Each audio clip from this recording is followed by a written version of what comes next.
வணக்கம். அபி டிவி லைவ்ல நம்ம பார்க்க போறது நெல்லை பாளையங்கோட்டை வீரமாணிக்கபுரம் பொதுமக்கள் புதிய ரேஷன் கடை கேட்டு பாளையங்கோட்டை சட்டமன்ற உறுப்பினர் அப்துல் வஹாபிடம் கோரிக்கை விடுத்த நிலையில் 10 லட்சம் ரூபாய் நிதி ஒதுக்கீடு செய்து புதிய ரேஷன் கடைக்கான கட்டுமான பணியை இன்று பூமி பூஜையோடு துவக்கி வைத்தார்.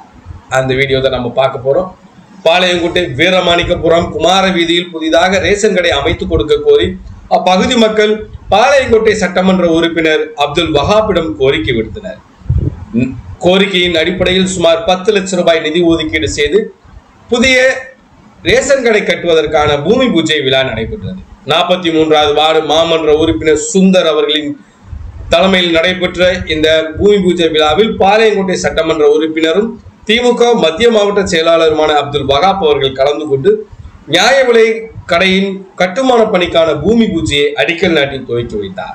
இந்த நிகழ்ச்சியில் துணை மேயர் KR ராஜு, மேலப்பாளையம் மண்டல தலைவர் எக்லாம் பாசிலா, மேலப்பாளையம் பகுதி செயலாளர் துபாய் சாகுல், மாநகர செயலாளர் வழக்கறிஞர் தினேஷ், கவுன்சிலர்கள் ஜூலியட், சகாயம் மேரி, ராஜேஸ்வரி, அமீர்பாத் மற்றும் மகளிர் அணியினர், திமுக நிர்வாகிகள் என ஏராளமானோர் இந்த நிகழ்வில் கலந்து கொண்டனர். பொதுமக்களின் கோரிக்கையின் மீது அதிரடியான நடவடிக்கை எடுத்த பாளையங்கோட்டை சட்டமன்ற உறுப்பினர் அப்துல் வஹாப்பிற்கு பொதுமக்கள் நன்றிதனை தெரிவித்தனர்.